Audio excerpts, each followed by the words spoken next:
All right, here we are in Adobe Illustrator, and I'm going to show you how to manipulate your artboard and check with the size, make it whatever size you want. So your artboard tool is in your tool palette. You hit Shift O on your keyboard, that'll get it to you.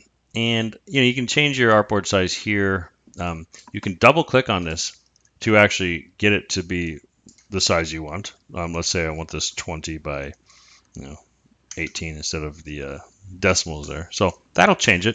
So that's one tried and true way to do it.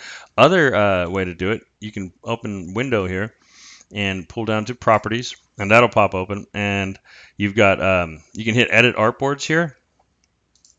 That'll give you the artboard tool like I had, and then but properties actually changes on the fly, so you don't have to double click it. It's an easier way to do this, and you can do proportional changes here. So, like without it, I'm going to make this thing 18, and it just got skinnier. But if I wanted to do it, watch this. I'm going to make this 20. If I want to do it together and bring the width and height down together, I'm going to make this 15. You're going to see the height will get different too. See, so that's a change there. And then there are a lot of presets here. These are for digital stuff. If you scroll down, you've got all your letter, legal.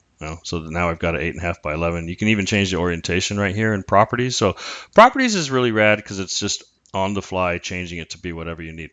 And if you need to change the units quickly, this is a really good way to do it. You go to view and then show rulers, and you can just right click up here and change the units to be whatever you want. They'll change here. You can then modify the artboard however you want.